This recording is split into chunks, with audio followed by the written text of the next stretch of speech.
On va y revenir tout de suite. Ça, c'est l'essentiel de l'actualité à la Maison de la Radio avec Annie Revel.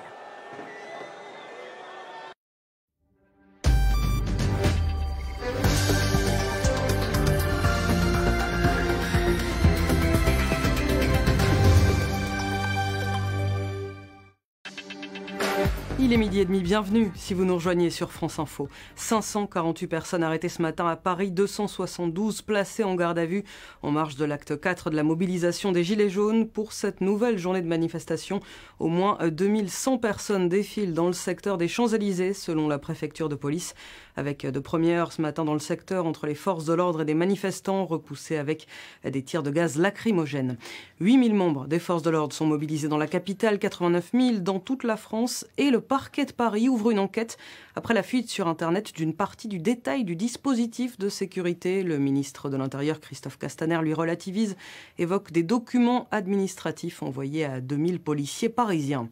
Face à la crainte de nouvelles violences, Paris est en partie à l'arrêt aujourd'hui avec des commerces fermés près des Champs-Élysées, tout comme les grands magasins sur le boulevard Haussmann. Plusieurs musées sont aussi fermés, tout comme les établissements scolaires de la capitale. Du côté des transports en commun, une quarantaine de métros et de RER sont fermés et une cinquantaine de lignes de bus déviées ou interrompues. La mobilisation des Gilets jaunes à travers toute la France, 15 arrestations à Grenoble, dont l'organisateur d'une manifestation non déclarée dans la Loire. Des manifestants bloquent des centres commerciaux à Saint-Étienne ou Firminy. Le gestionnaire Vinci annonce des perturbations sur une vingtaine d'autoroutes. Jean-Luc Mélenchon, lui, salue une mobilisation populaire déjà très forte partout en France. Sur Twitter, le chef de file de la France Insoumise évoque un échec total de la campagne de démotivation et d'intimidation menée, dit-il, par le gouvernement. L'un des hommes soupçonnés d'avoir agressé des policiers et de leur avoir volé un fusil d'assaut samedi dernier à Paris lors d'une manifestation des Gilets jaunes a été mis en examen et placé en détention provisoire. L'arme, elle, n'a pas été retrouvée. Autre manifestation à travers la France. Aujourd'hui, des marches pour le climat. 1 millier de personnes dans les rues de Lyon ce matin. À Paris, la marche doit conduire le cortège de Nation à République dans l'est de la capitale à partir de 14h. Son parcours a été modifié.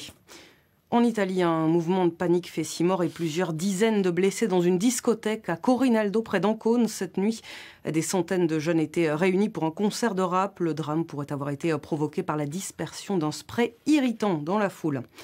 Conséquence de la mobilisation des Gilets jaunes, 4 matchs de Ligue 1 prévus aujourd'hui sont reportés à la mi-janvier. 2 rencontres maintenues ce soir 20h à Guingamp-Amiens et Rennes-Dijon. La 32e édition du Téléthon, tout ce week-end, le compteur dépasse 9,5 millions d'euros pour les promesses de dons. Toujours le même numéro, le 36-37.